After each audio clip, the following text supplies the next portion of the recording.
5 minutes pour répondre à vos questions sur le Covid-19. Comme tous les jours, je suis en duplex avec le professeur Gilbert Deray. Gilbert Deray, bonjour. Beaucoup de Bonjour. questions sur l'immunité, comment booster son système immunitaire. Est-ce que je dois prendre des compléments alimentaires? Non, vous n'en prenez pas. Ces compléments alimentaires sont une arnaque sanitaire. Ils ne vont rien booster du tout. Et d'ailleurs, c'est dommage parce que ce serait évidemment extrêmement utile, mais ça n'existe pas. Et les compléments alimentaires ne sont utiles en général que si vous avez une carence prouvée sur une prise de sang et si elle n'a pas été corrigée par l'alimentation. Ne le faites pas.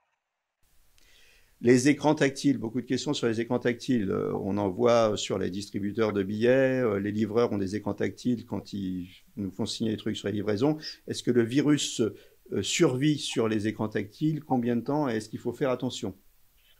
Alors oui, il a été montré que le virus pouvait persister sur des surfaces. Le plastique, c'est 2 à 3 jours. Le métal, c'est 2 à 3 jours. Donc on est en plein dedans. Et moi, mon conseil est le suivant. Si quelqu'un vient avec une boîtier que vous devez signer, par exemple, on veut remettre un document. Alors voilà ce qu'il faut faire. Vous allez demander à cette personne de poser le boîtier par terre devant chez vous, elle ne vous approchera pas. Vous allez ensuite le signer, donc vous allez effectivement devoir toucher quelque chose. Et puis juste après, vous allez vous nettoyer les mains, soit au gel hydroalcoolique, soit au savon. Le virus, même s'il est présent, ne va pas pénétrer votre peau. Il va vous le contaminer s'il pénètre les voies respiratoires. Donc comme ça, vous n'aurez pas de risque. Tous les combien de temps il faut changer ses draps? Alors évidemment, il n'y a pas de règle là-dessus. Moi, je dirais qu'en ce moment, ça serait bien quand même de les laver au moins tous les 2 jours. Alors, on nous pose aussi une question sur les tests. Finalement, pourquoi on ne teste pas tout le monde? Il faut dire qu'on ne teste pas tout le monde parce qu'on n'a pas les tests. Et que si on avait eu les tests disponibles, bien entendu qu'on aurait testé beaucoup plus de gens en Corée du Sud ou en Allemagne. Donc là, on nous annonce qu'ils arrivent. Et au fur et à mesure qu'ils vont arriver, on va tester plus de gens.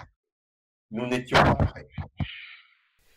Une question sur l'immunité collective. Qu'est-ce que c'est l'immunité collective? L'immunité collective, c'est très simple. Au début, vous avez une population qui n'a jamais rencontré le virus. Et donc, il va se propager à toute allure parce qu'il va passer de personne en personne.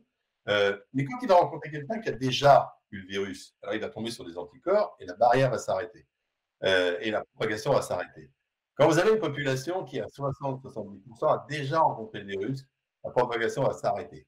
C'est ce que la Grande-Bretagne avait dit au début. Ils avaient dit, ben, nous, on ne fait rien, on attend que tout le monde soit infecté. Le problème, c'est que ça va se faire au prix de nombreux morts. Et donc, c'est évidemment pas gérable.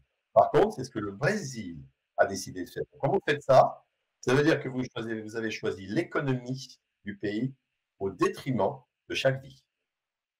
C'est exactement ce qui se passe aux États-Unis en ce moment, où il y a des atermoiements entre le président Trump qui veut rouvrir l'économie au plus tôt et la santé qui disent non, il faut attendre et il faut se confiner, c'est ça? C'est exactement ça. Vous savez, dans les épidémies précédentes, on a des gens mourir, on les a vus mourir et on a préservé l'économie. Et pour la première fois, et bien sûr, je salue, on a dit, bah, tant pis, l'économie va être sacrifiée, mais on veut moins de morts. C'est comme ça qu'on doit faire. En 10 secondes, puisqu'on arrive à la fin de l'émission, la Chine a peur d'une phase de recontamination. On peut toujours avoir peur d'une phase de contamination quand on lève le confinement. Donc on va le lever lentement et si nécessaire, eh bien, on remettra en place des mesures. Voilà, c'était 5 minutes pour répondre à vos questions. N'hésitez pas à continuer à nous poser vos questions sur la page Facebook du professeur Gilbert Deray ou sur ma page Facebook. Restez bien confinés et à demain.